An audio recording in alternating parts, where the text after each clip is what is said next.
Rick was an ugly, middle-aged, lonely loser who decided to heal his inner child by pursuing his dream of becoming a full-fledged adventurer. After resigning as a useless guild NPC, he went through the most intense, life-threatening training administered by the strongest legendary party on their continent. People looked down on him because of his expired age, but he worked his ass off to become the greatest adventurer the world had ever known. After getting clapped hard from his training, the strongest legendary party was confident that the E-rank promotion test would be a piece of cake for him. A while later, Rick registered himself, and his former plot-filled colleague Elisa was surprised to see that he had become an adventurer. Suddenly, an ugly drunk loser told Elisa to test how deep his sword could penetrate her defenses.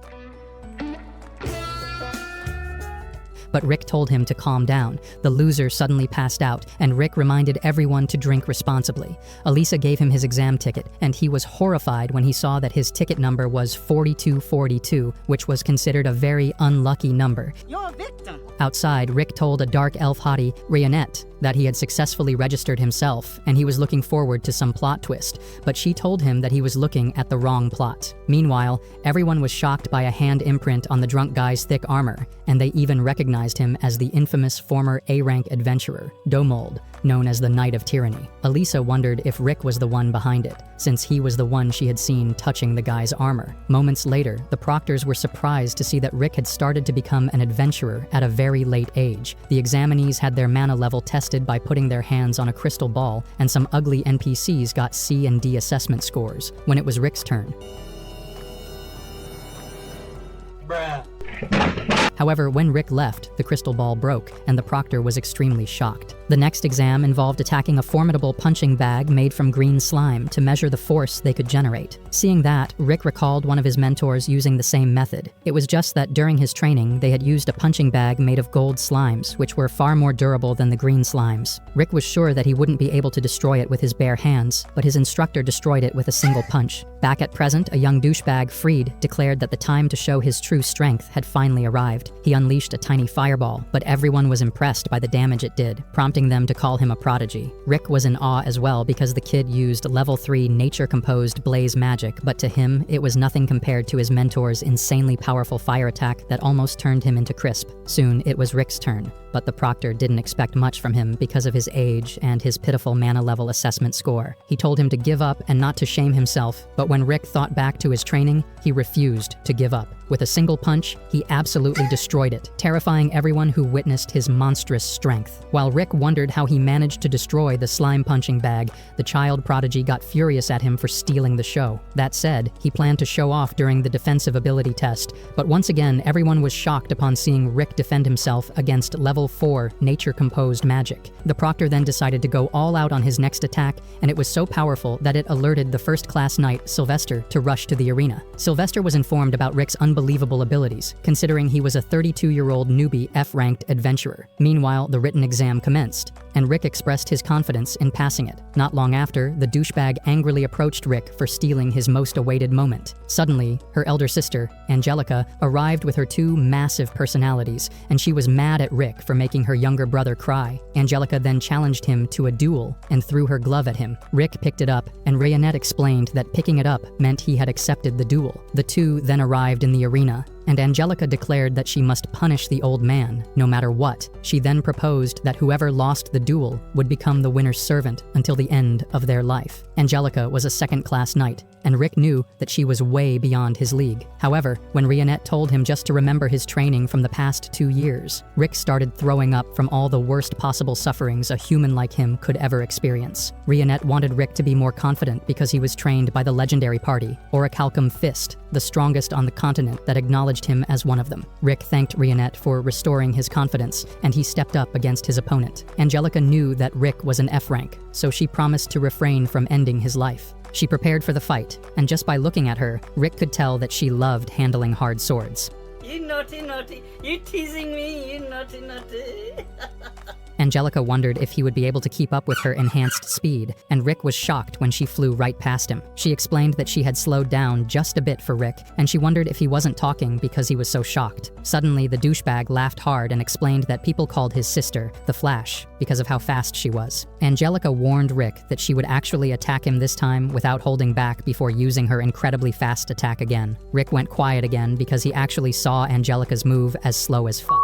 Then he wondered why anyone would call her the Flash when it was so easy for him to dodge her next attack. Nonetheless, Angelica thought he just got lucky because only a handful of first-class knights were able to react to her speed properly. She was sure that he wouldn't be able to dodge it again, but Rick once again was unimpressed by how slow she was moving. He couldn't believe that she was a knight and wondered if she had become one due to her family's influence. Rick considered for a moment that he might just actually be really strong, but he then laughed because he thought it was absolute nonsense. He prepared to dodge the attack again, but Angelica tripped and started barreling towards him. Rick just barely managed to dodge her out-of-control attack before she stuck her sword on the wall. As she was bent over, Rick wondered if his Excalibur could also thrust her royal defenses in an out-of-control manner.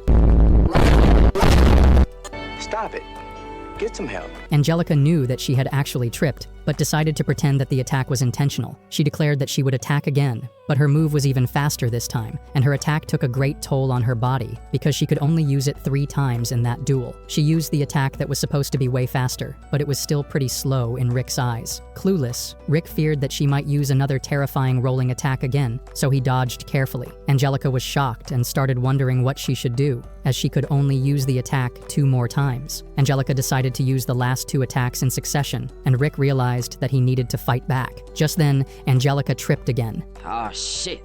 Here we go again. And Rick thought that it was another terrifying technique. That said, he delivered a powerful punch that had a massive impact, causing Angelica to fly through the air. When the dust cleared, Rick's attack had created a crater in the ground, and Angelica was as horrified as hell. While processing her thoughts on how things could have turned bad for her, Rick cluelessly thought that she purposely dodged it. She then wondered who this guy was, so Rick explained that he was just an F-rank adventurer who had been a good receptionist 2 years ago. When Rick excitedly prepared himself to continue fighting, Angelica just surrendered. Freed was shocked as well, and Angelica said that she would let him win this time because she didn't want to spoil his adventurer's dream. When Rick reminded her about their duel conditions, Angelica begged her legs to work again, and she quickly fled from the area. Rick didn't really consider it a victory, but Rionette reminded them that it was time for the results of the preliminary test. Just then, Rick was shocked when Rionette revealed that the other members of the legendary party would be arriving soon. Terrified, Rick wondered why they were coming, so Rionette explained that they wanted to see how Rick was doing so far. Rick had a really bad feeling about it, but it was too late as they were already on their way to see him.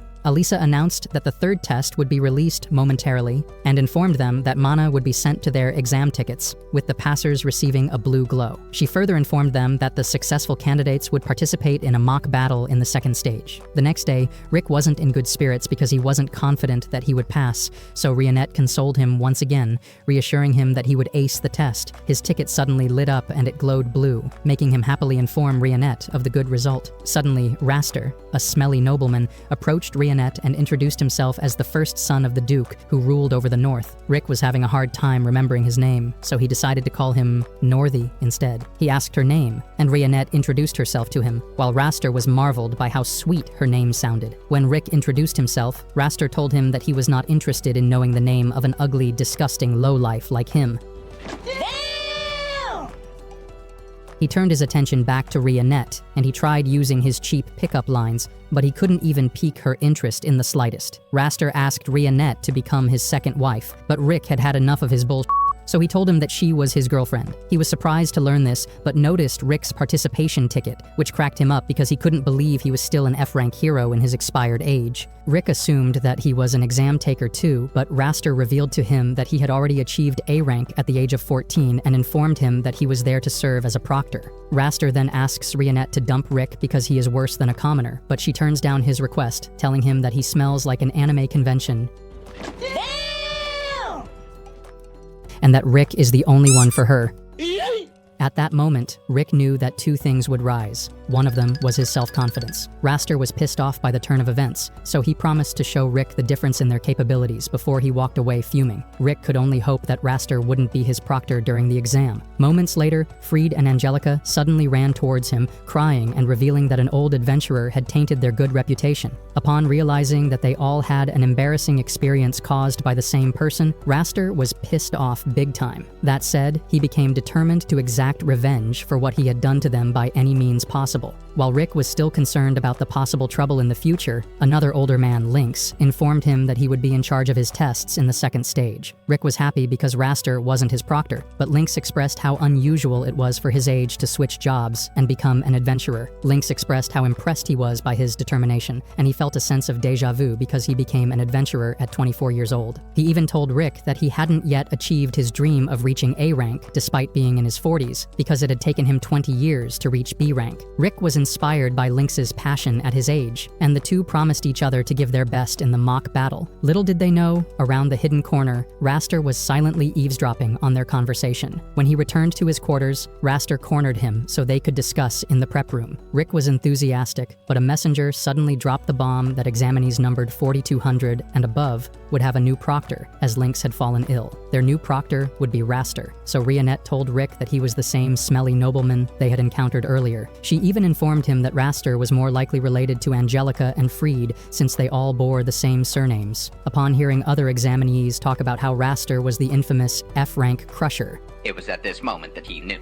He fucked up. After easily defeating a participant with his nature-imposed ice magic, Raster's attendant arrived to deliver him a message. Elsewhere, Rick was having a meltdown, wondering what he should do, but Rionette told him there was no need to worry. She then advised him to gain inspiration from others, who told him he couldn't achieve his dreams. Rionette informed him that she always believed in him from the first day he decided to become an adventurer. Suddenly, a hooded figure approached Rick, offering to help him overcome his midlife crisis through fortune-telling. The hooded figure offered to give him a free trial first, so Rick was assured that it wasn't a get-rich-quick scheme. When Rick took on the seat, Rionette noticed a spell on it, but she wasn't able to act quickly enough as Rick disappeared as soon as he sat. Freed then revealed his disguise and praised himself for being an Oscar-worthy actor. Rionette suddenly warned him to reveal where he sent Rick, but Freed tried to act tough and withhold the information. She then threatened to cut his mail plot if he wouldn't answer her honestly, so Freed was left with no other option. While Rick wondered where he was, he suddenly got surrounded by mercenaries hired by the elite guard. Rick thought they had been mistaken, but they introduced themselves as the elite guards of Diermuit. He then realized that Raster was behind his predicament, so the guards promised to make sure he was in no condition to take the test. When Rick was about to get clapped very hard, the other members of the legendary party arrived. Rick knew their actual capacity and tried to fabricate a story about them helping him with his training. However, the elite guards debunked his statement, revealing their true intention to Rick.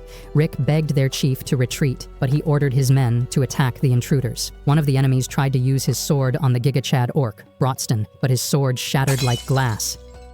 While Brotston then delivered a message about strengthening the body that no one cared about, the enemy threw a punch at him. He blocked his fist and crushed it like cereal, but also healed it afterward. Mazette figured out that Rick was being bullied, so he decided to handle things peacefully with a custom gun. With his precise shooting ability, he showered the enemies with magical bullets. Another enemy threatened to take down Aliceret if anyone moved a muscle, but they advised him to let her go for his safety. When the enemy ended up hurting Aliceret, she immediately got pissed off and unleashed a powerful explosion of magic, burning every single one of them into a crisp. Congratulations, you played yourself. The chief of the enemies recognized them one by one. Aliceret, the vampire mage also known as the demon child of devastation, Mazette, the half-elf, half-dwarf known as the Thousand-Year Workshopper, and Brotston, the orc known as the Sage Beast. He even explained that they were all S-ranked adventurers who were members of the legendary party. The chief of the enemies was so entranced by their presence that he decided to retire and live in peace. Elsewhere, Rionette was ready to crush Freed if anything bad happened to Rick. Luckily, Rick came back, and Freed wondered how he made it out alive without a single scratch. Rionette tossed Freed away like worthless garbage, and he face-planted into the walls. Not long after, Rick visited Lynx, who informed him that Raster was the one who hit him and made up the story that he fell ill. Rick wondered why Raster would do such, and Lynx recounted how he was beaten to death by Raster after knowing that he wanted to build a school for aspiring adventurers like him. Lynx advised Rick to forfeit the exam so he wouldn't experience a worse fate, but he reassured him that he would be fine. In the arena, Raster easily took down another participant when one of his guards returned and apologized for failing his mission. Raster was extremely mad at Rick and wanted to give him a taste of true suffering. Meanwhile, Rick was unfazed by his threats and promised to take him down, no matter what, for what he had done to Lynx. Suddenly, another ugly NPC, Adolf, stole some screen time because he was going to explain something about the 4 cores of power in this world that no one cared about. Apparently, despite his ugly ass, Adolf was born with an exceptional ability to tell precisely how much power a person possessed by looking at them. To show off, he looked around and saw Raster, who was a powerhouse, with most of his stats going into mana capacity. However, when he took a look at Rick, his eyes straight up went fucking blind. Help me spam RIP Adolf's eye on the comment section. He should not have been given screen time in the first place. Meanwhile, on the stands, Elisa approached Rionette and initiated some plot-based conversation. When Rionette told her that she was part of Rick's party, Elisa was happy that the bitch was not her love rival. Since everyone was getting ready to watch his mock battle exam, Rionette invited Elisa to join them. She happily agreed and walked over to the seats, but she was shocked by Brotston's ugly face. Mazette tried inviting Rionette to sit next to him, but she declined, for Mazette was one hella horny. Just then, Mazette saw Elisa, and he couldn't help but stare at her giant balloons that made him feel like a wild baboon. Me and my monkey. Just then, Rick stepped out into the arena, and Rionette confidently told them that Rick would pass the exam despite Raster being an A-rank adventurer. Meanwhile, Angelica and Freed were both cheering for Raster to teach Rick a lesson. Rick asked Raster why he became an adventurer, and Raster answered that he just did it for the clout and abuse of power. Raster then fired a level 1 ice spell at Rick that he intentionally missed, but Rick was unfazed by it. To Raster, Rick was frozen in fear after his attack, but little did he know that Rick was only following the advice of Rionette, which was to use the first minute to observe his opponent's movement. Raster was ready to attack Rick for real this time, so he cast a level 3 fire spell at him. The fire blast hit Rick head on, but Rick turned out to be perfectly fine. Brotston told Elisa that a blast like that had no chance of damaging him, explaining that since Rick's mana capacity was really low, he put so much effort into training the other areas. Brotston trained him to the extreme, making Rick undergo tasks like running between villages, but with giant 100-kilogram ankle weights attached while being chased by venomous snakes. He did everything he could to build up Rick's Gigachad strength, while Mazette trained him to master mana control to make sure that Rick could put up some good magical defenses. They also revealed that Rionette was the one who trained Rick in dexterity, which shocked Elisa, as she had thought she was just a maid. Rick put everything he had into learning from them, so he already possessed the power of an S-rank adventurer, although he didn't realize it yet. Raster began insulting Rick and Lynx for being too old to stick around in the adventure business, before throwing every elemental attack in his skill tree. By the time he was done, he believed Rick must have been dead, or at least severely injured, but to his surprise, Rick survived unscathed. Raster was starting to get annoyed by how resilient Rick was, so he decided that he would finish Rick off by casting a strengthening spell on himself. However, as he threw a punch, Rick countered it with his own punch and blew Raster back. Rick had watched Raster long enough that he realized the truth that while Raster had a larger mana capacity, he had never taken the time or effort to refine his powers. Raster had the potential to be stronger than Rick, but at that moment, Rick understood that he was stronger than Raster. Raster then cast a complete incantation spell and blasted it off to Rick's ugly ass. Once again, Rick was able to block it with one hand and even insulted Raster for his sloppy spell execution. Elisa couldn't believe what she witnessed, so Mazette explained about Rick's mastery of mana usage, which didn't make sense at all. Raster tried one last attack to prove that he was stronger, but Rick was far too fast for him and delivered a punch that forced Raster to use his iron body defense. At that moment, Raster realized that Rick possessed more power than the average A rank, but he still claimed that he was just lucky with his attacks. However, Rick was tired of his BS, and he already knew the truth. Not to mention, Rick didn't even use any strengthening magic, yet he was able to overpower his opponent. Raster then asked Rick how he managed to become so strong when he had a small amount of mana. Rick felt insulted that Raster thought he used some cheat trick because he had undergone hellish training to be on his current level. Elisa couldn't help but wonder how Rick survived, so Brotston revealed that no matter how many times Rick ended up almost dying, he would always bring him back to life. That way, he managed to exceed his physical limitations, and it was honestly surprising how well Rick handled it since none of them had any regard for his safety. So even if Mazette kicked him off a cliff, Aliceret crushed him with her magic, or Rionette put him to dangerous tasks, Brotston would simply spam reviving him. Raster refused to believe any of these BS and wondered what motivation Rick had to train in that way. Rick revealed that he had a dream of eventually killing the world's strongest monster, Kaiser Alsapiet. Raster began laughing at Rick because he thought the monster was nothing more than an old story, but in reality it was very real, and it was the ultimate mission of the Orichalcum Fist. He even called Rick an ugly dumb moron for believing such nonsense, but Rick didn't care at all since his mission had nothing to do with him. Raster then told Rick that he deserved to grovel in the dirt before using a level 7 binding spell to hold Rick in place. He then began chanting the strongest spell he possessed, the level 8 nature-composed magic. Raster believed that there was no way Rick would be able to overpower his spell, but Rick began charging up a level 1 air shot to retaliate. Raster laughed at Rick, telling him that his decision was as poor as his ugly face, but Rick was completely unfazed. Rick had used his air shot over 100 million times already, so he learned how to unleash its full potential. No one believed his BS, since it was physically impossible to do that in only 2 years. But Brodston assured Elisa that Rick was spitting facts. Raster was ready to deliver a finishing blow, but Rick effortlessly snapped the binds on his arms and legs and clashed with his opponent. Suddenly, Raster's spell started crumbling from Rick's power, and in no time it shattered into pieces, sending Raster flying off into the stands and leading the fight to an end. The examinee couldn't comprehend how an E rank completely destroyed an A rank. When Rick returned to the locker room, the others followed to congratulate him on winning the mock battle, especially Elisa, who was wondering if he could destroy her floodgate with his fist. What did he say? Rick finally realized that he was strong, and he thanked his friends for training him so well. They then told him that his victory deserved a celebration, so they should all go out to a bar. Suddenly, Rick heard the voices of Raster and his siblings entering the room, and Raster was clearly in pain from Rick's punch. Rick then revealed to Raster that while he was training, he refined a single technique until he felt like he was going to throw up, but he didn't have to follow the advice if he didn't want to.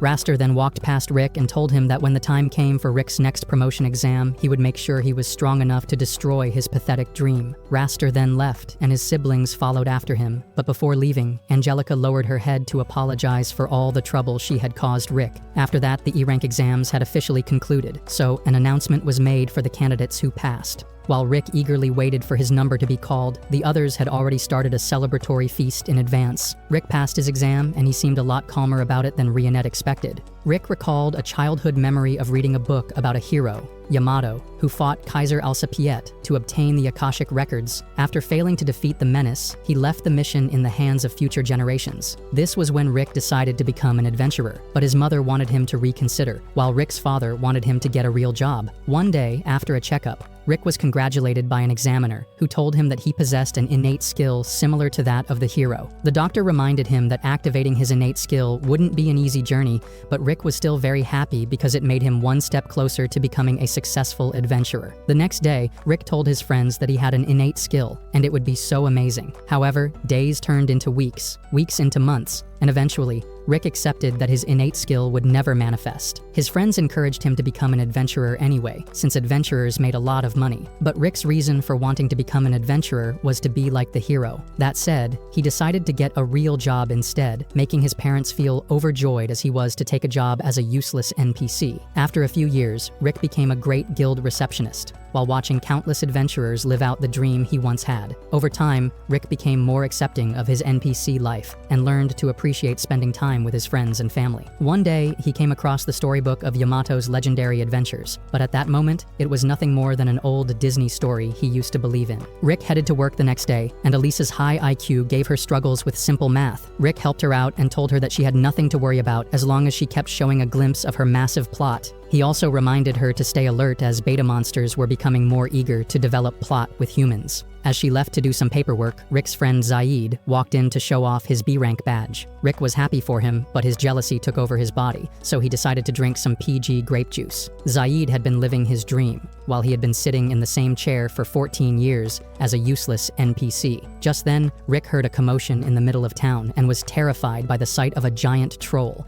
Suddenly, the maiden plot walked right into the path of the troll, so Rick's simp mode activated and decided to protect her. As the monster closed in, Rick prepared himself to be isekai, but before it could even happen, the guillotine sword maiden, Rionette, appeared in front of him, turning the menace into a pile of sliced meat. Rionette appreciated Rick for trying to play the hero part, but she revealed that she was an S rank and she needed no help at all. Rick was left dumbfounded after knowing that she was an S rank because they are so rare, and it was his first time meeting one. There were rumors that the headquarters removed their names from local guild registers and oversaw their missions directly. Thrilled to meet such a legendary adventurer, Rick asked her a strange question. He pleaded with her not to laugh, so Rionette assured him she had not laughed in the 9 years since her 8th birthday. Rick told Rionette about his childhood dream to become an adventurer and defeat Kaiser Alsapiet. He asked her if he could still achieve that dream, even though he was already 30. Rionette believed he had the courage needed to be an adventurer, but Rionette told him that it was practically impossible to develop mana capacity once a person grew older. Given that fact, She told him honestly that he could not make it as an adventurer if he started at the age of 30. Rick saw it coming from a mile away, but still he couldn't help but feel sad about the verdict that came from an S-rank adventurer. Rionette apologized, but Rick said it was fine, and he appreciated her honesty. Then, as a certified simp, Rick told her some Riz lines before inviting her to a date. To his surprise, she immediately accepted and offered to meet him the very next day. The following day, Rick was in a great mood and worked harder than usual. Even when Zaid came in, bragging about his new B-rank status, Rick showed no jealousy and wished him the best of luck on his next quest. At the end of the day, Rick happily went out to meet Rionette,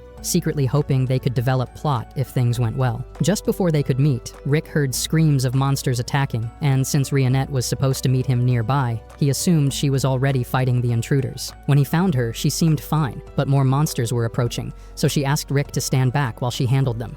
Moments later, the battlefield was littered with monster corpses, and Rionette looked like she had barely warmed up. Suddenly, she froze as she sensed something that triggered memories of losing everyone she loved. Overwhelmed by her trauma, she fell to her knees, and a monster closed in while she was vulnerable. Rick was in no position to defend her, but luckily, Zaid arrived in the nick of time to save the day. 2 more adventurers soon joined them, and Zaid explained that the guild had issued an emergency quest to subjugate the monsters, so they all rushed over. He told Rick to get Rionette to safety while they handled the rest, but Rionette warned Rick that it was too dangerous for him to stay. Rick tried to reassure her that the B-rank adventurers could handle things, but she told him they would not be strong enough to deal with what was coming. She explained that a dragon was nearby, and she could not fight it because of the trauma that caused her to lose control of her magic whenever she sensed one. Rick doubted a dragon would appear here, but in the next moment, one flew overhead the area. Based on guild protocol, if an adventurer below A rank encountered a dragon, they should stand still and never attack first. However, a terrified magician did exactly the opposite, provoking the dragon to attack the B-rank party. Zaid ordered everyone to run, but the dragon trapped them with a barrier because it was very clear that the dragon intended to isekai them all. Rick began walking toward it, and Zaid told him to stop his nonsense because he was just a receptionist. However, Rick decided that if he was going to die, he might as well face the dragon like a true adventurer. Though he thought he had moved on from his dream, the fire inside him still burned, so with all his might,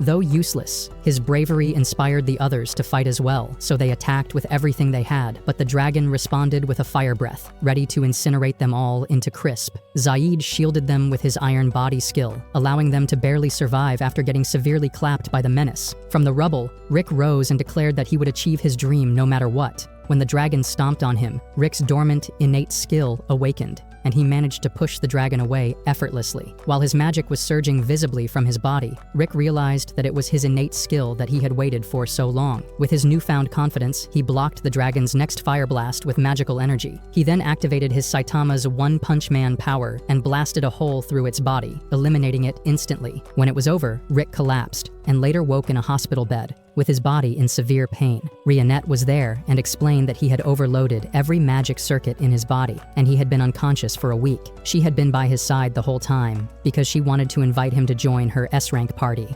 Orichalcum Fist, whose goal was to defeat Kaiser Alsapiet. After seeing him fight on courage alone, she believed he could grow stronger and fight alongside them. This was the first time anyone had supported his dream of becoming an adventurer, and Rick was moved to tears by her faith in him. Back at present, Rick had just officially passed his E-rank exam, and for the first time in his life, he could proudly call himself an adventurer. Lynx walked through the forest, wondering how much further he had to go up the mountain before reaching Rick's place. He even recalled congratulating Rick after his successful promotion exam and reminding him of the drink he had promised before the test. He had offered to come over to Rick's place for it so he could meet his party, but Rick's face at the time betrayed his emotions, though Lynx could not understand why. As he kept moving through the forest, Lynx remembered Rick's warning to wear his best gear if he planned to visit. He wondered why Rick had given him such a stern warning, but still continued following the directions. He eventually arrived at a castle on the mountain and wondered if he had been sent to a demon lord's castle by mistake. At the castle gates, Lynx stood in awe of its grandeur,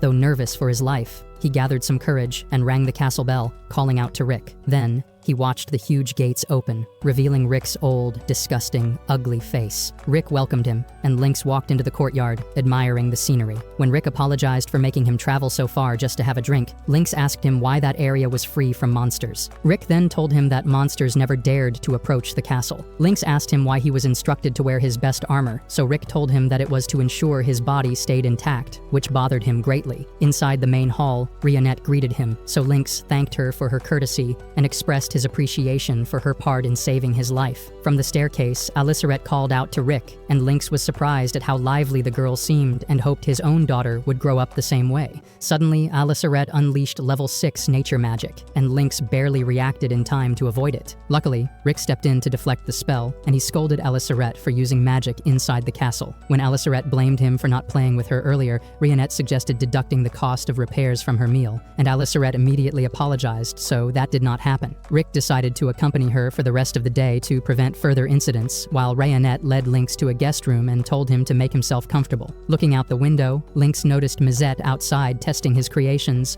so the curious Lynx walked out to meet him. Mazette recognized him as Rick's old ugly visitor, and they exchanged introductions. Mazette showed off a custom weapon he had built, explaining that weapon crafting was his hobby. When Lynx tried the weapon, firing at a training dummy, the launcher worked perfectly, but it knocked him to the ground due to recoil. Mazette noted that he would need to fix that in the next version before they returned to the castle. Not long after, Lynx spotted Brotston reading in what appeared to be a massive library. The orc allowed him to enter, explaining that this was actually his bedroom, and that he intentionally surrounded himself with books because they helped him relax. Lynx learned that Brotston was also Rick's trainer, so he asked him to be trained like Rick. Brotston agreed after noticing the same passion in Lynx's eyes. Meanwhile, Rick was searching for Lynx when Mazette informed him that Lynx had gone with Brotston into the woods for training. Rick was shocked, wondering why he would submit himself to such cruelty. Elsewhere, Lynx was already struggling through a brutal session, silently praying for his family's well-being. Luckily, Rionette arrived carrying a massive hog for dinner, saving him from being hugging the ground. She recognized the weight strapped to his legs as part of Brotston's training and warned him that Brotston was the cause of Rick's trauma. Their conversation was cut short when Brotston appeared to drag Lynx back for more. By the time training ended, Lynx was just glad to be alive,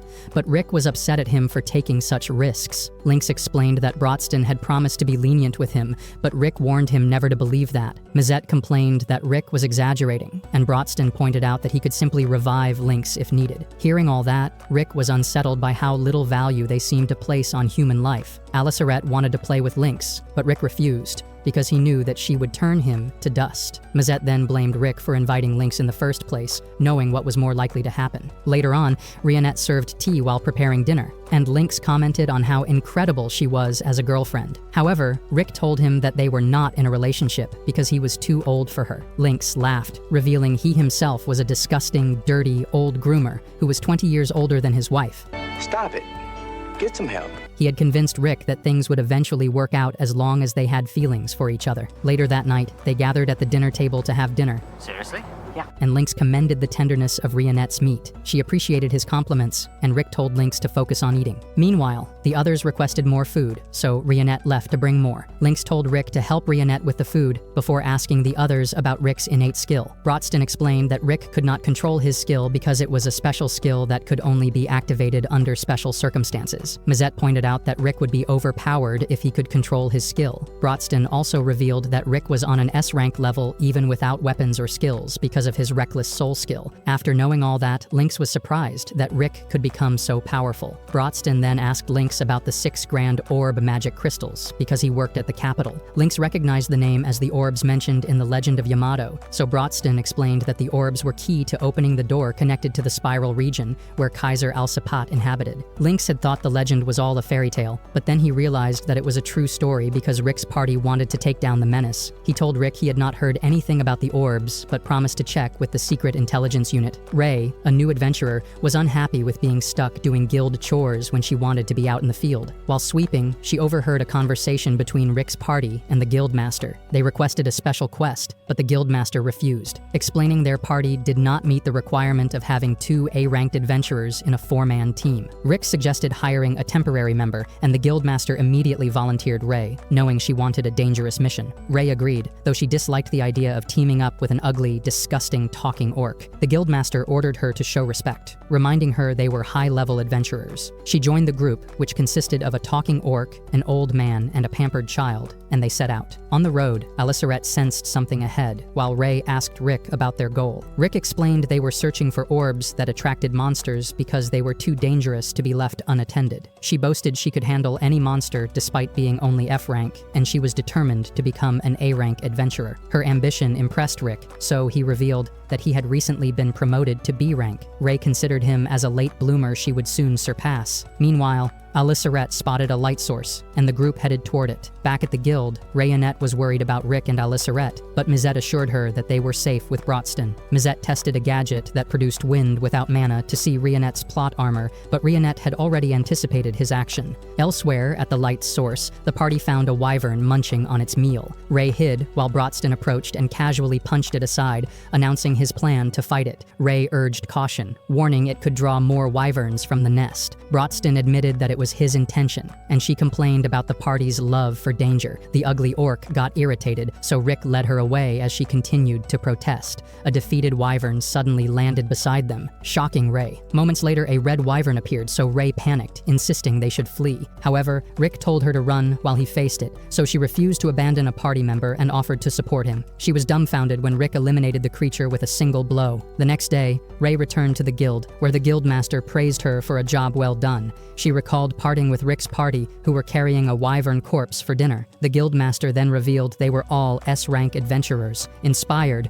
Ray handed him her broom and ran out the door to chase her goal. Meanwhile, Rayonette presented the red flower, one of the 6 grand orbs, to the party. They learned it could locate the rest of the orbs, and Mizette confirmed this with his world-mapping magic, revealing the next orb lay in Herotopia, a nation renowned for its combat sports and coliseum. 400 years ago, when the land was mostly desert, King Alexander Heractopia built the Colosseum, a grand arena where the strongest fighters gathered to face one another in battle. The king himself competed, becoming the undefeated champion with a 10,000 win rate and no losses at all. Stop the cap. Stop the cap right now. Stop the cap. No bullshit, bro. The Colosseum's popularity led to the rise of the Kingdom of Heractopia, and Alexander became immortalized as its founder. Brotston often wished he could have sparred with Alexander before his death, though he admitted that the entire kingdom might have been destroyed in the process. Fighting was still a celebrated profession in Heractopia, but Brotston decided it was better to start searching for the item they had come for. The others agreed, and they began looking together. Whenever they asked someone for information, the townsfolk fled at the sight of Brotston's ugly face, making no progress at all. Rick suggested visiting the town hall instead, but before they could leave, they spotted an ugly man pestering a young woman to do some plot development. Rick moved to intervene, but Brotston stepped in first. The man foolishly challenged Brotston to a fight, and he led him into a dark alley. Moments later, and Brotston emerged carrying the limp but still breathing man. Congratulations, you played yourself. The encounter changed the man, who introduced himself as Gold, while the woman gave her name as Milcia. Brotston showed them a red orb and asked if they had seen anything like it. Gold recalled seeing something similar, but could not remember where, and Milcia feels the same way. A loud parade for the announcement of the Fist King tournament passed by, exciting both Milcia and Gold. They explained that the King of Fists tournament would determine the champion of all fighters, drawing over 500,000 spectators annually. Leading the parade was the 5-time champion, Kerwin, a beloved fighter known for his unmatched strength. While admiring Kerwin, Milcia and Gold noticed his champion's belt bore the orb Rick's group sought. After greeting his fans, Kerwin returned to his training gym. The owner apologized for the publicity work, but Kerwin understood it was necessary to build hype. Still, he admitted that the tournament had grown dull without worthy challengers. At that moment, Rick and Rayonette entered, and Kerwin immediately sensed they were different from ordinary fighters. The gym owner warned them it was rude to arrive uninvited, but Rick explained they weren't fans because they were adventurers searching for a specific orb. He began to tell the story, but Brotston interrupted, stating outright that he wanted Kerwin's belt. The owner accused them of trying to steal it, but Brotston clarified they sought only the orb embedded in it. Brotston explained that it belonged to a former party member long ago, and they needed it for something important. He promised to have a perfect replacement gem made to put in the belt, but the owner accused him of lying and called for someone to throw them out. Kerwin stopped him, explaining that his sharp sense of smell could detect lies, and Brotston carried no such scent. Even so, he could not simply give away the belt, as it was the pride of Heractopia. The only way Brotston could claim it was by becoming the tournament's new champion. Brotston accepted the challenge without complaint, and turned to leave. Rick asked if he was really walking away without the orb, but Brotston was confident because he simply had to win the tournament. As they left, the owner complained about their rudeness, but Kerwin warned him that forcing them out would have ended with everyone in the gym dead. The owner was shocked upon realizing their true strength. Kerwin noted that the maid carried herself like a trained assassin.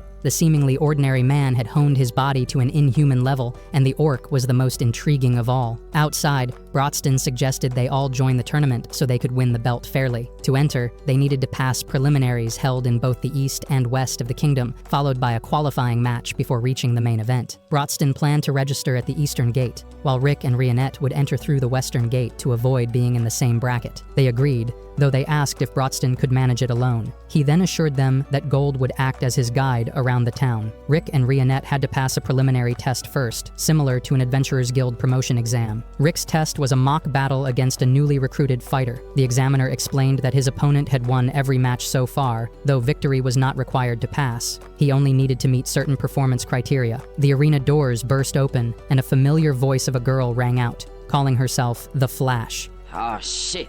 Here we go again.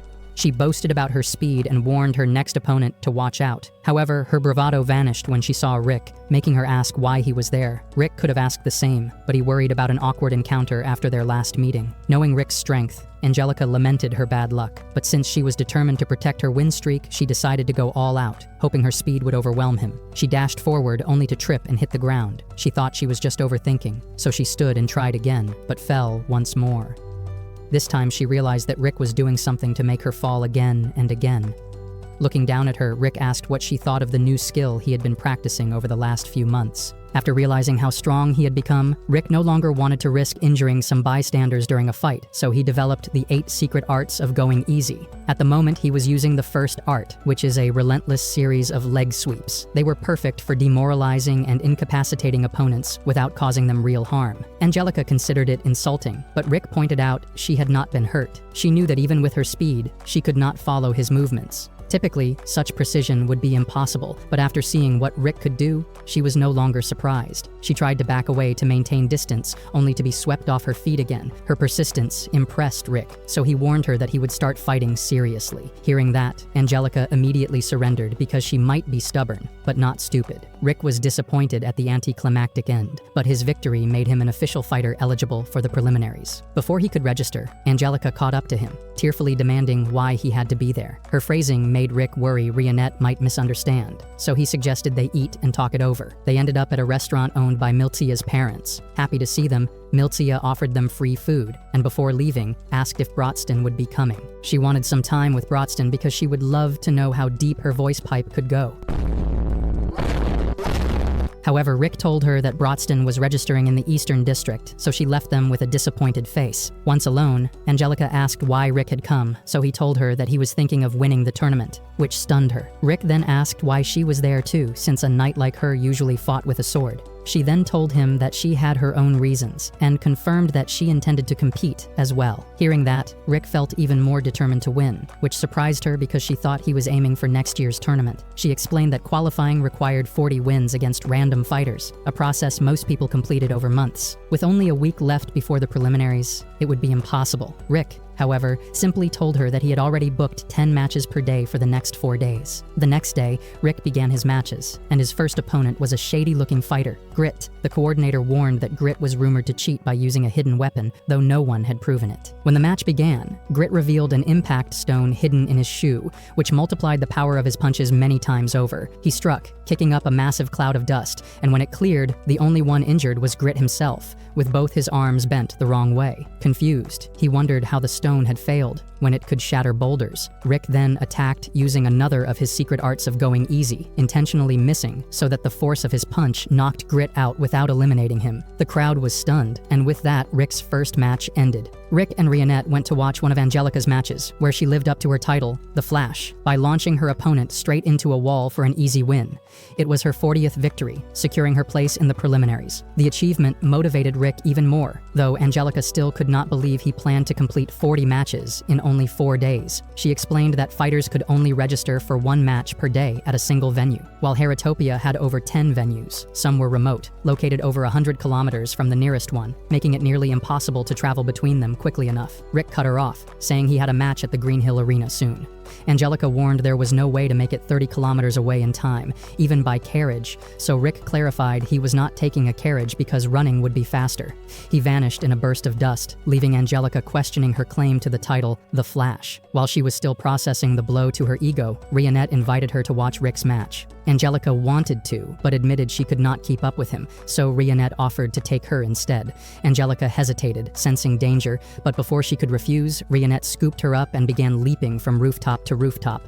Angelica screamed for her to return to the ground, but Rionette insisted the roads were too much trouble. By the time they reached the arena, Angelica was too busy throwing up to see the fight. Rick admitted he had made mistakes, still needing some practice to keep his attacks non-lethal, but he had no time to dwell on it because his next match was waiting. Angelica tried to refuse another rooftop ride, but Rionette already had her in tow. Over the next 4 days, Rick won all 40 matches with ease, while Angelica endured repeated bouts of motion sickness from Rionette's high-speed transport. With the preliminaries cleared, the competitors moved on to the league stage. Angelica was relieved she was not in the same bracket as Rick, as fighting him would guarantee her loss. When Rionette asked if she hoped to win, Angelica admitted she did, but between Rick or Brodston, her chances of winning were 0. She briefly considered using the tournament as a way to get a certain man to leave her alone. When Rionette asked who, she changed the subject and inquired about Rick's whereabouts. Rionette casually said he had gone on a light 600-kilometer jog. Angelica was no longer shocked by Rick's absurd habits and asked how Rionette managed to keep up with him. Rionette said it had never bothered her. In fact, she enjoyed it. Angelica warned that people might start rumors about her and Rick, but Rionette said she would not mind because she genuinely liked him. Angelica was stunned by her bluntness, but before she could respond, a man approached them. She assumed he was flirting,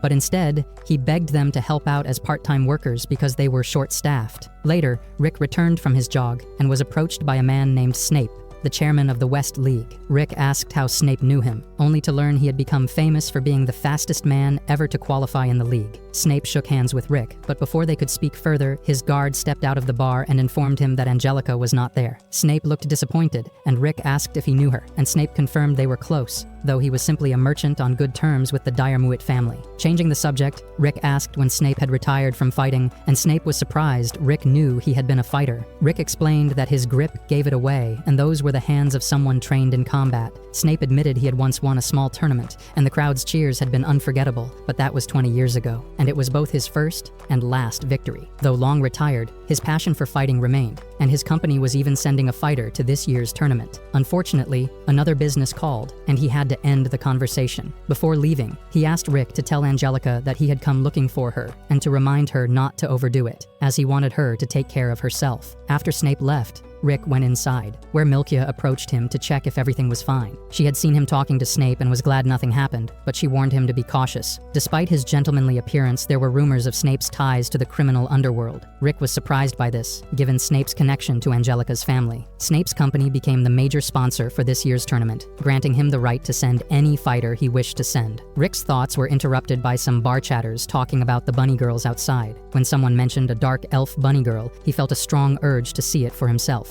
Outside the West League Stadium, Angelica and Rionette were dressed as advertising bunny girls. Angelica threw herself into the role, though only because she could not refuse the man's desperate request. Rionette was there solely because Angelica agreed to it, and the job was really simple. However, another dirty, drunk old man caused some commotion, persistently trying to squish some bunny balloons. That said, Angelica gave him some severe beating for his trouble. She was still stomping on him when Rick arrived, stunned by her outfit. However, Rick stopped looking at her as soon as he noticed Rionette. Sparks practically flew between them, leaving Angelica standing awkwardly between the two. Elsewhere, Kerwin's coach read a newspaper article about Brodston, who had finished all his qualification matches in 2 days. Kerwin could feel that Rick was more domesticated compared to Brodston, yet still impressive for completing his matches in 4 days. He was eager for the upcoming fights, and the coach's mind drifted back to when he first met Kerwin in a rundown city. He had found him in a bar after single-handedly defeating an entire gang, granting him the alias Hungry Wolf of the Slums. Kerwin had assumed that the coach was there to challenge him, but instead, the coach offered him an opportunity to come to Heractopia and fight for glory, wealth, and the chance to face powerful opponents. That was all Kerwin needed to hear, but it had been a long time since he was this excited. The next day, the leagues began, and only one fighter from each block could advance, ensuring fierce battles every round. Block A opened with Angelica against a Gigachad female, Helen. Angelica seemed to be pushing herself harder than usual, and though she won by kicking Helen into the wall,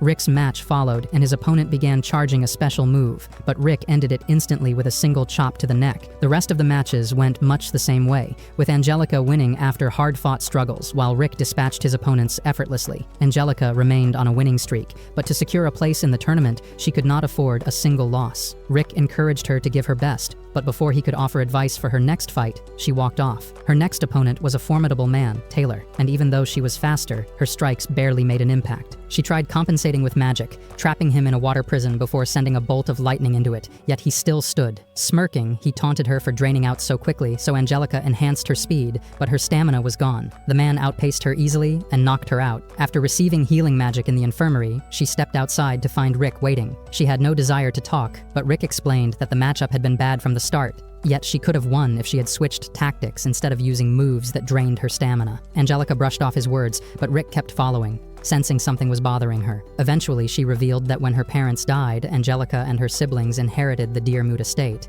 but as children, they quickly fell into financial ruin. Their scheming grandfather struck a financial deal with Snape in exchange for Angelica's engagement to him, giving Snape a noble connection. She and her siblings worked to restore the family's fortunes, but by the time they succeeded, it was too late to cancel the engagement. Determined to find a way out, Angelica investigated Snape, hoping to uncover enough to break the deal. She then learned that he had become a sponsor for the tournament, which allowed him to insert a fighter of his choice. A sudden commotion from a nearby bar drew their attention because Taylor was confronting a lizard man who was gripping a waitress by the neck. Taylor ordered him to let her go, but the lizard man refused to do so. He tried to knock him out, only to be overpowered and sent crashing to the floor. The lizard man, Geith, mocked him for his weakness before returning to developing plot with the waitress. Angelica made her way to stop him, even though she knew she stood no chance. Offended by her defiance, Geith launched a punch at her, only for Rick to catch his arm mid-swing and tell him to calm down. Before the fight could break out, Snape entered and ordered Geith to leave. Obediently, Geith backed off, and Snape apologized for the trouble, explaining Geith was his younger brother with severe anger issues. Once Snape left, Angelica explained the truth that Snape had invested heavily in their engagement deal and became a sponsor to recover his money. He planned to exploit the gambling that surrounds the tournament, using his chosen fighter to control match results for massive profit. Angelica had entered the tournament to defeat that fighter and force Snape to end the engagement, but she knew she had no hope of beating Geith as she was now. Rick asked her if she wanted him to train her, but given the brutal training he had endured himself, it sounded more like a death threat. Before they began training, Rick warned Angelica that she was about to undergo the most brutal regimen she had ever experienced. After expressing her strong determination, Rick strapped weights to her ankles and wrists, then told her to start with a 30-kilometer run. When she asked for an explanation of the routine, Rick reminded her not to forget her physical enhancement spell, or she might not survive the course. He then tied a rope to her, and he kicked off at full speed, dragging her behind like a rag doll. As she stumbled and struggled, Rick explained that her body would adapt to high-speed movement if pulled by someone faster. Angelica begged for a break, but Rick took that as a signal to go faster, and reassured her that the session would end after 6 more hours. When it finally ended, Angelica hugged the ground, and she could see a vision of her dead parents calling to her from the afterlife. Rick was impressed that she had survived, but she was more concerned about whether her legs were still attached. Rick even told her that when Rayonette had trained him the same way, he had been knocked unconscious. Angelica was proud she had lasted the day, unlike Rick, who had been revived 3 times. Rick then told her that they would continue after lunch, so Angelica pleaded for mercy. He walked away, saying he would return in an hour, so Angelica retreated to a small cafe for lunch, deciding not to return. In her mind, this was not training, it was torture, but she wrestled with guilt and convinced herself she was retreating strategically, not running away. Suddenly, Rick appeared, and Angelica was completely shocked. After ordering tea, Angelica assumed that Rick had come to scold her and told him to get it over with. However, Rick understood her, and he recounted how he had run away dozens of times during his own training. Back then, Brotston revived him, denying him even the escape of death, so over time, he grew used to losing his life repeatedly. Angelica wondered how he managed to endure such conditions for 2 years, so Rick explained that Brotston convinced him to keep going, because regret would be greater than his suffering if he quit. That choice to stay or walk away had made the ordeal more bearable. Hearing that, Angelica revealed that she had always hated noble traditions. She knew she was not suited for it because she wanted to serve her family as a fighter, not as a noble. Renewed with determination,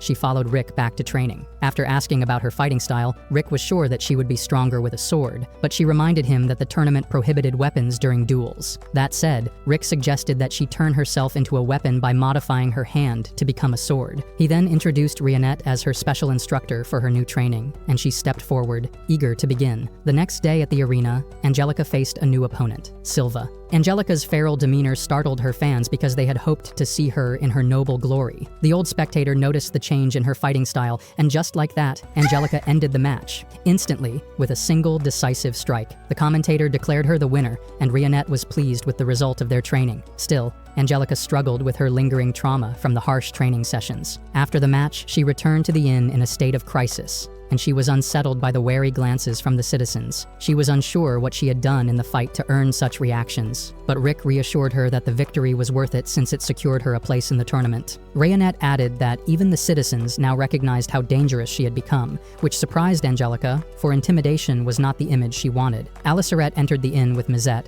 prompting Rionette to ask if they had found any of the 6 orbs in the Empire. Mizette reported that the mission had been busted, disappointing Rick in the process. Mizette then tried simping over Milchia, but she coldly brushed him off. Gold arrived with Brodston, and Milchia's floodgate opened.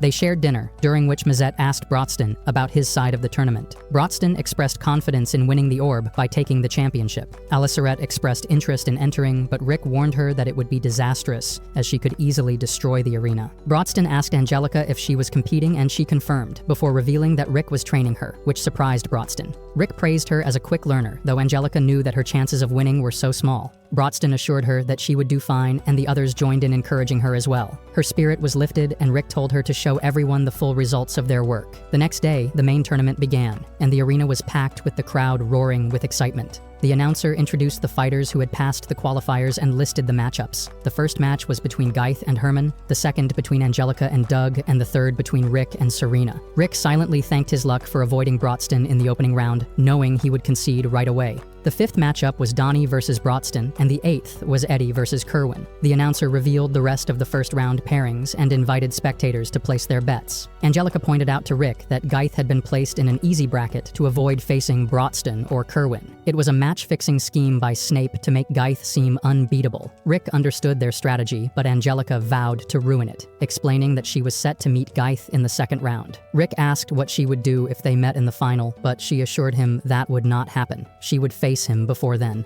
Brodston and Rick left the arena but were stopped by Kerwin, who expressed his surprise at their presence. The ugly orc reminded Kerwin of their promise to take the belt from him, and Kerwin looked forward to their challenge. Brodston walked off, promising they would meet in the semifinals, and Kerwin's trainer noticed his excitement, saying it reminded him of the first time Kerwin stepped into his gym. Back then, Kerwin's trainer told him about Garen, a gym member who had reached the tournament's top 4. Eager to face him, Kerwin agreed to a sparring match, but his trainer warned him not to finish off a challenger and reminded him that weapons and armor were prohibited. Kerwin accepted the rules, determined to win, but Garen defeated him. Though untrained, Kerwin's performance impressed his trainer, who believed he could become the greatest fighter with proper training. After the loss, Kerwin's attitude changed, and he trained harder, craving stronger opponents who could push him to improve. Eventually, he won his first King of Fists tournament, dominating the finals. At present, during the fight between Geith and Herman, Herman's weak punches failed to affect Geith. Annoyed by Herman's persistence, Geith then struck him down, knocking him out before walking away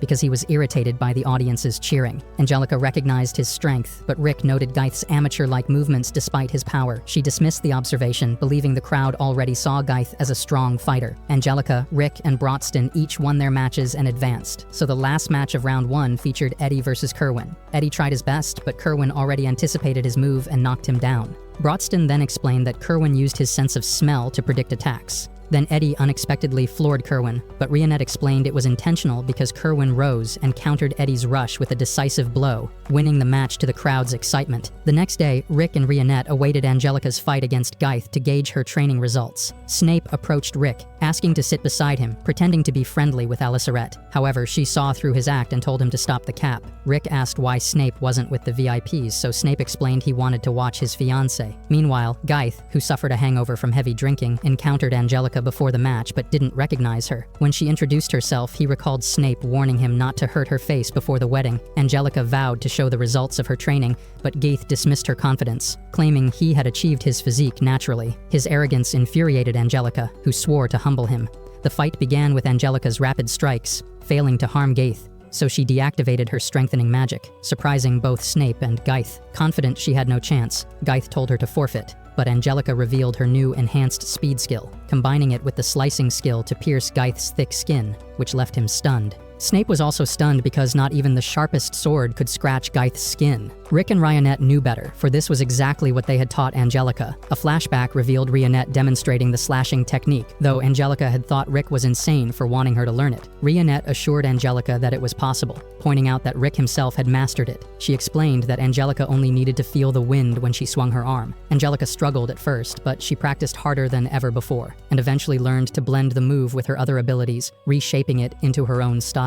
The technique released the stored magical energy in a short, devastating burst, which put a heavy strain on the body. But after their brutal training, the toll felt like nothing to her. Her speed enhancement ability allowed her to execute it in a way no one else could. When Angelica used it against Gaith, he grew irritated and nearly split her in two. Snape watched with amusement, but Gaith was done holding back and sent Angelica crashing into a wall, telling Snape he couldn't resist doing whatever he pleased to such a spirited opponent. Angelica refused to quit, but Gaith had seen her flicker ability enough to match her speed. That said, he struck her hard, mocking her as mediocre trash. Rick's concern grew, while Snape was satisfied to witness Gaith's overwhelming power. Snape remembered when Gaith had beaten him so badly that he was forced to retire from fighting. Gaith was a perfect prodigy, born with every gift needed for combat and a cruel streak to match. He taunted Angelica relentlessly, calling her worthless and saying no amount of training would change that. He even insulted her parents, and Snape knew Angelica suspected him of rigging the match to make Gaith lose, but the truth was the opposite. The odds for a sponsor's fighter to win were low, so Snape had taken advantage, placing a massive wager on Gaith's victory. The crowd watched in horror as Gaith ruthlessly battered Angelica. Rick could see she was closing to her limit,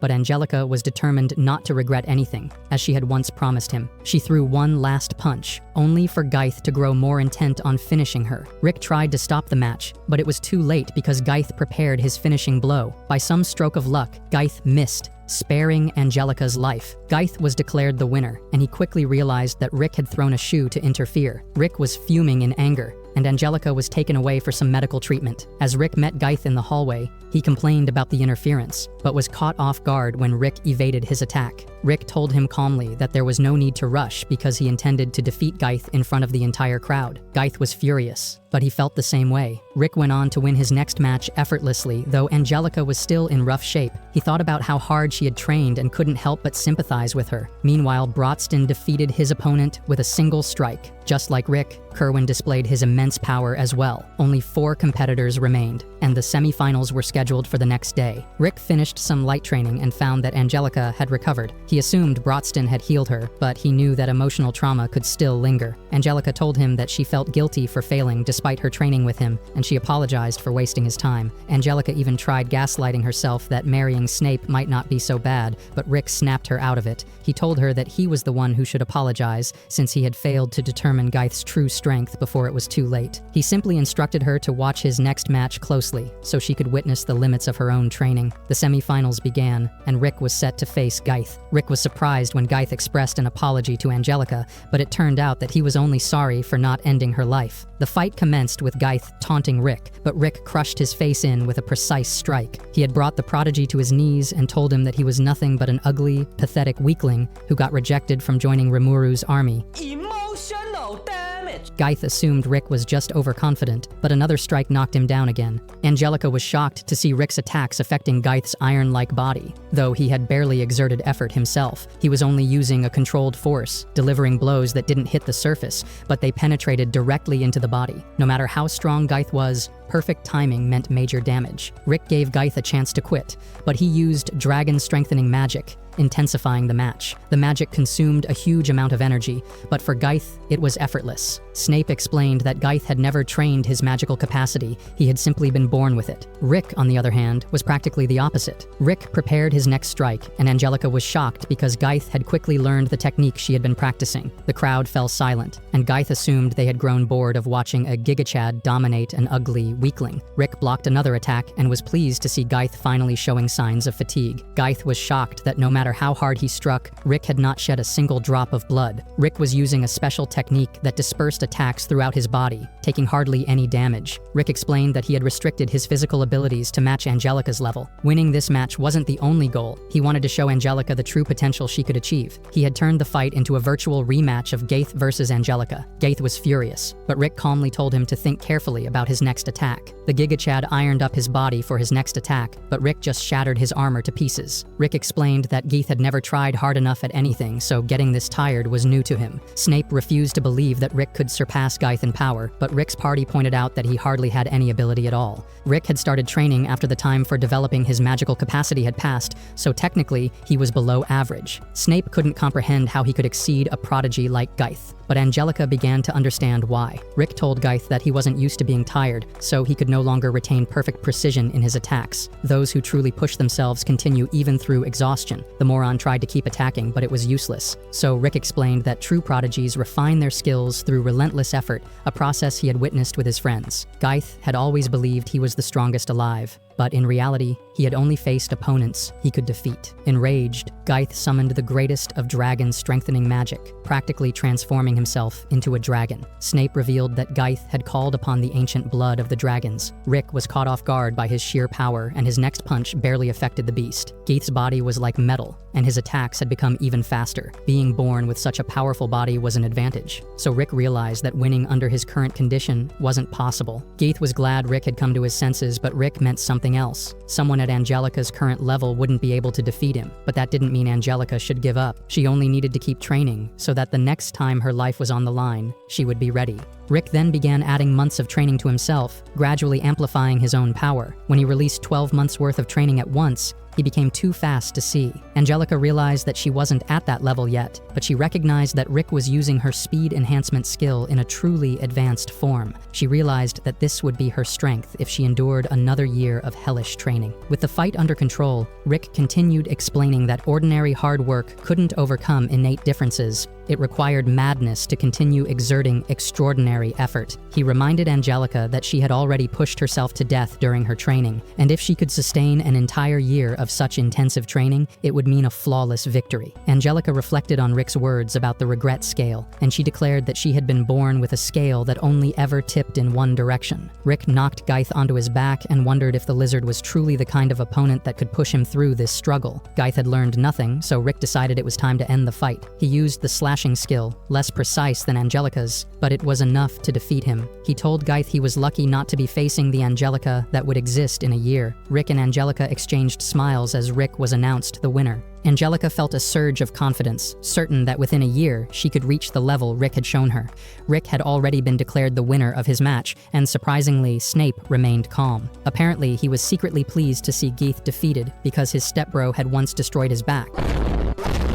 Sorry, I meant his life as a fighter. Snape felt no sympathy for him, and since he lost a large bet, he could no longer marry Angelica. The tournament moved on to its second match between Brodston and Kerwin. Kerwin was the defending champion, but Brodston had crushed every opponent he faced with a single punch. Even just standing there, Brodston radiated a terrifying power, so Kerwin knew immediately how formidable the Giga Chad orc was. The fight began with Kerwin launching a barrage of punches, but the crowd was amazed as Brodston effortlessly pushed him back. Excitement coursed through Kerwin's body because he had never faced such raw strength before. The excitement from the crowd turned to horror when Geith returned to the arena because the dragon-blooded lizard, now unhinged, rampaged through the stands. He attacked Kerwin, but the seasoned fighter stopped him easily and sent him flying. Geith's strength had reached A-rank levels, yet Kerwin had already surpassed it with little effort. The party began to speculate whether Kerwin had entered the realm of the S-rank. Kerwin was frustrated to hear that his match would be postponed until the next day, but Brodston remained calm. Later, the group gathered for a meal, strategizing that all they needed was for Brodston and Rick to win to secure the orb. Rick, as usual, was absent, having embarked on a 700-kilometer run, and Angelica no longer batted an eye at his extreme behavior. Far from the city, Rick found Kerwin training. Concerned that Kerwin might exhaust himself before his match with Brodston, Rick warned him, but Kerwin didn't care. Instead, he challenged Rick to a sparring match, and he reluctantly accepted his challenge. Rick's incredible speed immediately shocked Kerwin, while Kerwin's dodging skills impressed Rick. He then wondered why Kerwin had been hit once during the tournament, because he knew that Kerwin relied on his strong sense of smell in combat. Kerwin, acknowledging Rick's strength, decided to share his backstory. Kerwin had grown up constantly chasing his next fight, but eventually there were no worthy opponents left. Things improved when he arrived in Heractopia, only for him to begin defeating everyone there with ease. He started knocking people out in under a minute with a single punch, and fights became his routine,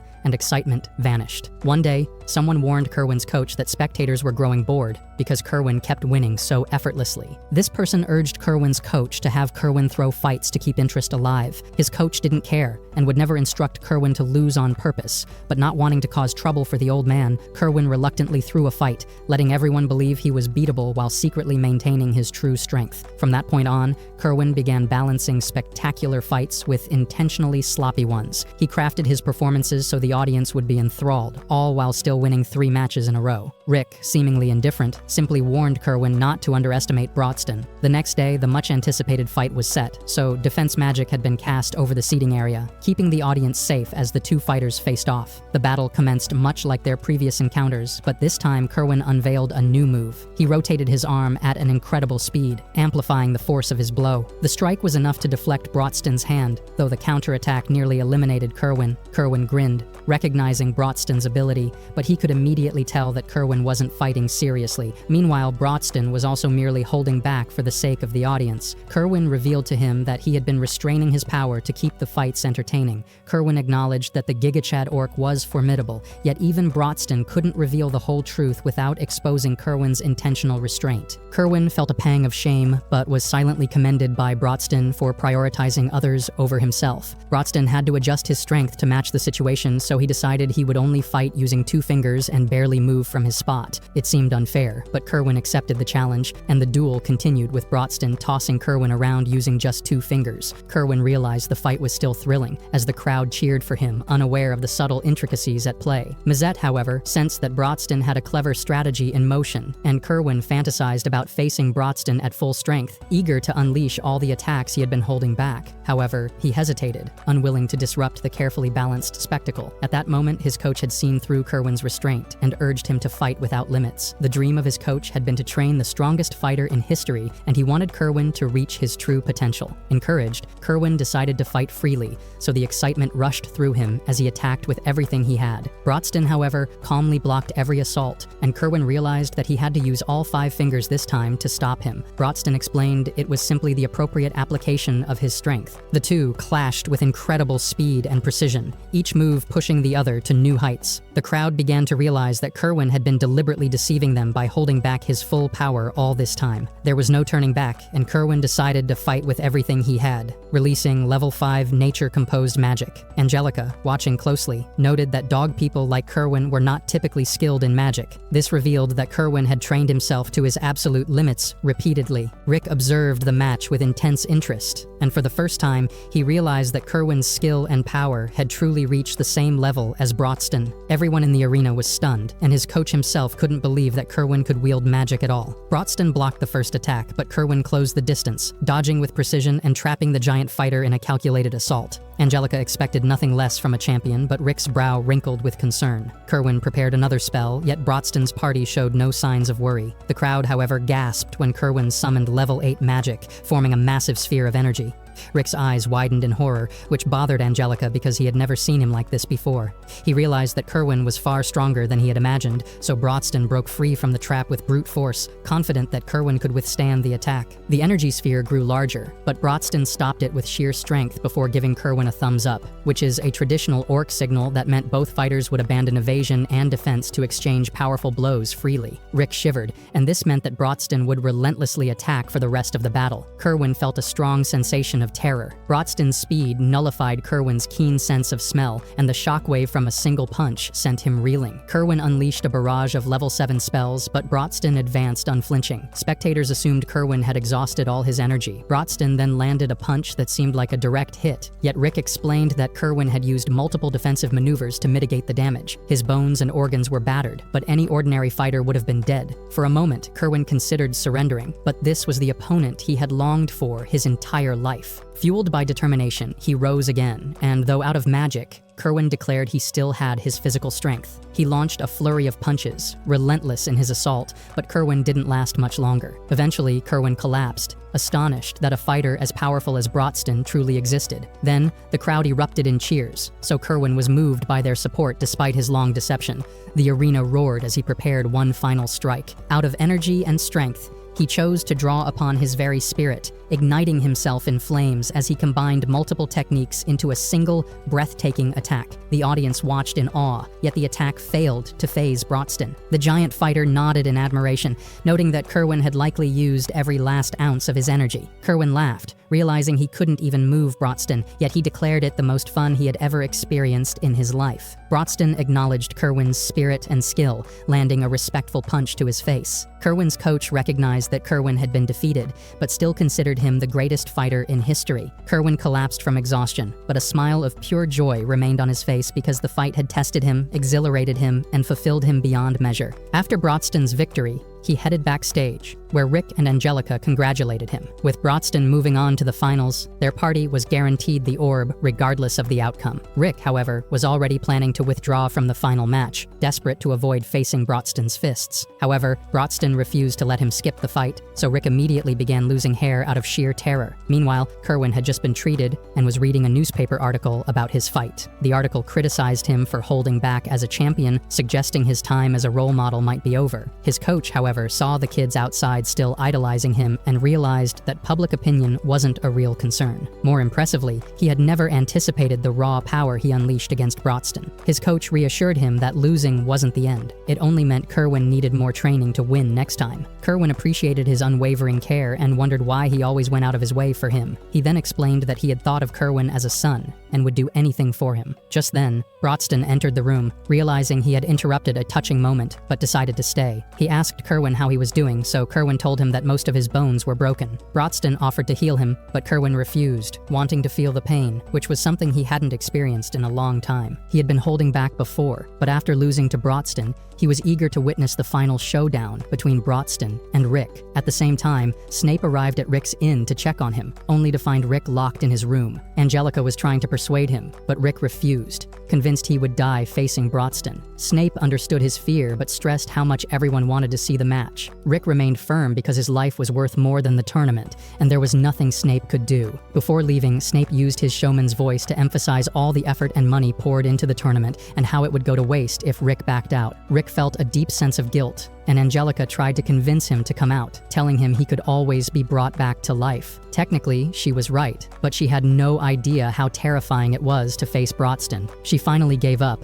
admitting she had lost respect for him as a teacher. Once she left, Mazette approached Rick to ask if Rick remembered Brodston's training plan on the first day he joined the party. Rick had thought about it and admitted it seemed strange. So Mazette explained that the plan was designed by Brodston long ago to train someone to fight on equal footing with him. Orc culture revolved around fighting, and through their fists, they could truly relate with others. Brodston had always been so strong that he had never been able to have a real fist fight without outright eliminating his opponent. That was why he dreamed of one day facing someone who could match him blow by blow. Rick technically had the freedom to withdraw from the tournament, but Mazette reminded him that Brodston was genuinely looking forward to the fight. It would mean a lot to Brodston if Rick could give him a proper challenge. Rick's mind flashed back to the day Rionette first introduced him to Brodston. Immediately after shaking his hand, Brodston could tell that Rick had no martial arts training and possessed the lowest amount of mana possible. Rick had been flabbergasted that Brodston could learn a lot from a simple handshake. Brodston had told him that he lacked the qualifications to be an adventurer at his current strength. so he had to train over 100 times harder to compensate for his shortcomings. Back in the present, Angelica was furious at Rick, calling him an ugly coward for being scared of facing Brodston. Mizette, though disappointed, understood why Rick didn't want to do it because no sane human would willingly train under Brodston, let alone fight him. Curious, Angelica asked about Brodston's training routine,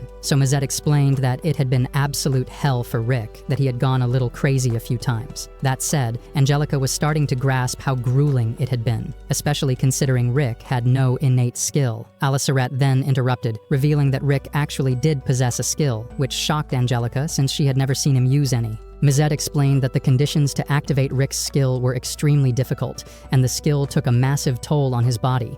Brodston then forbade him from using it, knowing he couldn't control it safely. Later that evening, Rionette visited Rick, so he asked if she thought he was pathetic for avoiding his fight with Brodston. She reassured him that she didn't think that way and understood his fear. However, she admitted that she would admire him even more if he found the courage to face Brodston. That small encouragement anchored something in Rick. The next day, the tournament began, and the crowd was buzzing with excitement. While the announcer listed the prizes for the winner, Rionette and Angelica checked on Rick. Angelica asked if he was okay, and Rick said he was, though his face betrayed his terror. Rionette then whispered to Rick that she would let his Excalibur explore her floodgate however he wanted, if he would win against Brodston.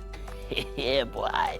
The match commenced, and Rick flickered at Brodston quickly, and he managed to wound Brodston. Brodston's eyes widened at Rick's speed, but Snape couldn't even track what had happened. Rionette explained that in a fraction of a second, Rick had moved, attacked, blocked, and outpaced Brodston, using his slashing skill. Rick pressed the attack, punching relentlessly and forcing Brodston to defend. He jumped off the arena walls and launched a heel kick, attempting to knock Brodston to the ground. Brodston defended and countered, but Rick ducked under the strike and executed another slash. Angelica immediately recognized the effort it took to achieve such speed and precision, so she realized how much sheer willpower and skill were required to reach this level. Considering that Rick had been terrified moments ago, Angelica wondered what Rionette had told Rick to inspire him that way. Rionette revealed to Angelica that she had promised to allow Rick's key to be the first to unlock her precious gate. What do you mean by that? Angelica's got flustered and felt some kind of heat running through her body. Brodston, on the other hand, was sensing the moment and decided to fight at full strength. He drew back his arm, preparing a punch so powerful that Rick had no choice but to leap out of its path. That singular strike carried more force than level 5 magic, a harsh reminder of why Rick had been terrified to face Brodston in the first place. Brodston didn't give him a moment to recover, and he unleashed a flurry of punches, threatening to obliterate anything in its path. Rick dodged with all his skill, but Brodston's speed allowed him to sneak up from behind. A clean strike was moments away from landing until Rick activated his air cushion spell. The spell redirected Brodston's punch, saving Rick from what could have been a fatal blow. It was already remarkable that Rick could block a strike of that magnitude with a level 1 spell, but what made it extraordinary was that he cast it without incantation. Brodston's eyes widened because he had never managed a spell with that kind of fluidity. Rick admitted that he owed it to the severe training he received from Aliceret and Mizette. They confirmed that Rick had pushed himself beyond limits to master instant casting, even accidentally overexerting himself at times. Rick then dashed toward Brodston again, but the Giga Chad orc tried to stop him with a shockwave. He circled around and closed in for a flowing strike, but Brodston blocked and countered it, sending Rick flying backwards. Rick wasn't done, and he rebounded off the rubble, charging at Brodston once more from the front. The spectators gasped because Brodston now had ample time to counterattack. As he unleashed a hurricane punch, Rick leaped into the air to evade it. Suspended above the arena, trapped in mid-air with Brodston's fists closing in, Rick activated his air cushion again to pivot mid-flight and launched an air shot at Brodston. When the dust settled, Brodston remained mostly unharmed, and a rare smile formed on his face. He was so proud of Rick's improvement, and Rick appreciated the weight behind Brodston's words. This wasn't casual praise, for it was the kind that masters would give to their student who had earned their respect. Rick revealed that he knew Brodston's dream, making him feel embarrassed. He then told Brodston that he would let him have the fight he had been wanting to have. Brodston's expression changed, and he decided to tell Rick a story about him. The arena fell into an anticipatory hush as Brodston began recounting the legacy behind the legendary fighting style, and the air thickened with the promise of the monumental clash about to unfold. 46 years ago, Brodston was just 5 when he realized he was different from the other orcs, even though they all had the same ugly faces. To bridge the gap, he taught them some practical skills like making fire and building houses, advancing their civilization. This earned him a godlike reverence, which only deepened his isolation. One day, during a fierce storm, Brodston was away from his pack, and by the time he returned, Storm-kun had isekai them all. Later, after killing a wyvern, and a man suddenly attacked him from the bushes, Brodston easily evaded him, surprising the man with his agility and noting that Brodston read books and had slain the wyvern, terrorizing the local village. The man had accepted a quest to exterminate the orcs, but seeing Brodston's calm and rational demeanor, he apologized. Brodston was used to human aggression, so he accepted it. Intrigued, the man stayed to talk with him, and in their long discussion, the man learned Brodston's loneliness and his longing for a fight with someone as strong as himself. Brodston knew such a dream was unlikely to be achieved, and the man understood him, recalling a personal dream he had yet to fulfill. He explained that he had once fought alongside Yamato, a legendary hero. Amazingly, the man revealed he had authored the book himself, confirming its stories were true. The man's dream was to defeat Kaiser Alcipiet, a formidable challenge that Brodston resolved to pursue as well. That said, they formed the Orichalcum Fist, a party of S-rank warriors. There's one thing that Brodston truly desired, an equal fist fight. Inspired by this, he designed a brutal training plan to elevate their strength. But Mizette warned him that it was lethal, so Brodston abandoned his dream. Apologizing for the lengthy tale, Brodston reflected with Rick, who recalled his training under Brodston. Rick had been using thread slashes and airshot magic, but now he wanted a proper fist fight. Brodston was shocked by Rick's thumbs up, and he realized that Rick was fulfilling the dream he had long yearned for. Internally, Rick regretted that it might cost a plot development with Rionette, but she found his gesture sweet, appreciating his desire to turn Brodston's dream to reality. The two warriors faced each other, ready to trade blows as equals. Brodston's eyes gleamed with the rare joy of finding someone who could truly match his strength, while Rick embraced the challenge, fully aware of the stakes. Brodston returned the thumbs up, and in an instant, the two unleashed full-force punches aimed straight at each other's faces. The impact of their strikes was so immense that the arena's barrier began to crack. Realizing that catastrophic destruction would happen soon,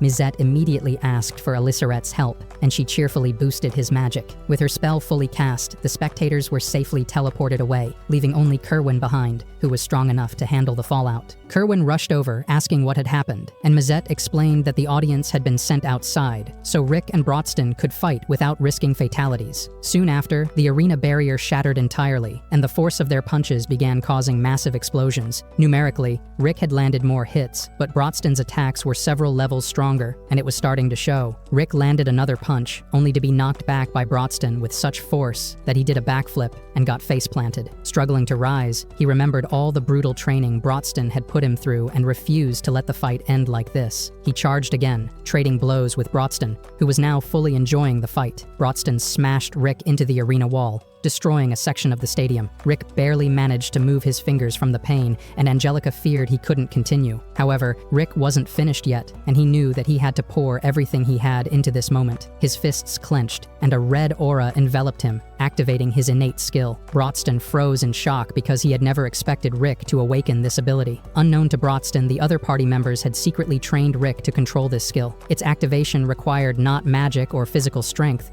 but sheer willpower, and it only triggered when Rick faced an opponent far stronger than himself. Now truly an equal to Brodston, Rick surged forward with his punches far more powerful than before. Brodston countered, but this time Rick held his ground, trading blow by blow. As they fought, Brodston realized that he had misunderstood everything. He thought facing an equal would fill his loneliness, but he wasn't alone, because he had friends willing to go to great lengths to make him happy. As their fight continued, exhaustion weighed heavily on both of them, and their next strike would decide everything. Gathering every ounce of power, they charged at each other, colliding in a final, earth-shaking headbutt. The impact was visible for miles, and when the dust settled over the arena, it revealed both Rick and Brodston still standing, bloodied and bruised.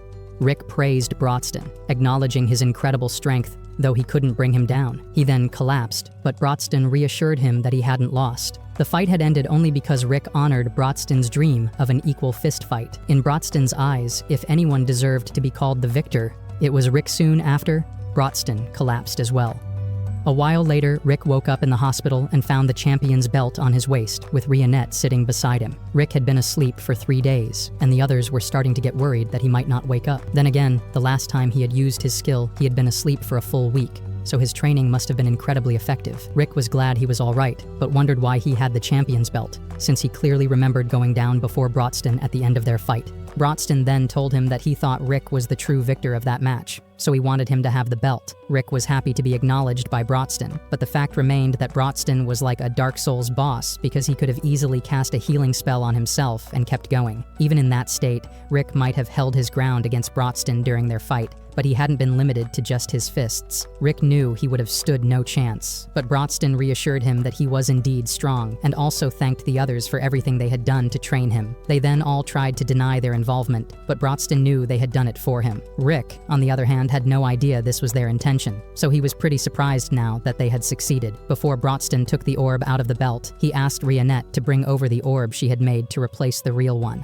As a finishing touch, Alyssarette used some of her magic to charge the orb, making it even harder to tell it was fake. Angelica decided to just pretend she hadn't seen any of this. Just then, Rick remembered something he had been curious about, so he asked Brodston about Reinhard, the man he had seen in his flashback. Rick wondered if Reinhard was the same person from the 200-year-old legend and how he was still alive after all this time. Brodston didn't know Reinhard's exact age, but knew that Reinhard's inborn skill prevented him from aging too quickly. It had been a couple of years since Brodston last saw Reinhard, and Rick wondered if he was on some important mission. In reality, Reinhard was just running away from his publisher because he was late on the deadline for one of his books. Later that night, Snape met with Kerwin to tell him that both Rick and Brodston had refused to become the new champions and return the belt, so Kerwin was next in line to receive the title. However, Kerwin really didn't like the idea of becoming a champion again just because of a technicality. The next morning, everyone prepared to head home, and Rick had accidentally packed a little too much food, so they bought a carriage to transport it all. Alyssarette was sad that Angelica had to leave, but she promised she would come visit, especially since she wanted Brodston to train her. Rick was shocked after hearing that Angelica wanted to train under Brodston and asked if she wanted to die. By now, Angelica was well aware that she would have to die a few times to grow stronger, and she was prepared for whatever might happen. She intended to catch up to Rick someday and even surpass him, so Rick felt excited to see how strong she would become by the next time they met. Angelica asked if Rick intended to run back home, and he said he would. It was almost 2,800 kilometers away, and Angelica didn't believe he could make it that far. Rick explained that he had run when he came here in the first place, and it only took him 3 days. Even so, Angelica pointed out that the goods he bought would take several months to cross that distance by horse, and all the food would go bad by then. Alyssarette then reassured her that it would not be a problem with a little magic. Mazette then hit the horse with a dose of magical steroids, allowing it to travel faster than a rocket. With everything prepared, Rick was about to set off, but Rionette stopped him and asked when they were going on their hot spring plot development. Yes! Yes! Yes! Yes! Rick was flustered and told her that he was a man of culture, so he couldn't accept such a wonderful reward even though he wanted to. No! No! No! Mazette understood Rick's thought process, since his fight with Brodston had essentially ended in a tie. That said, he proposed a race back to the castle, and if Rick won, he could go on the hot spring date with Rionette. But if he lost, he would have to do the 100 times training. Rick didn't like the sound of that and tried to reduce the stakes to 10 times the training, but before he finished speaking, Mazette and Brodston had already begun running. Rick followed soon after because he really wanted to develop plot with Rionette and really didn't want to do the 100 times training. Call upon the heavens, feel the power of a god, and watch this next video.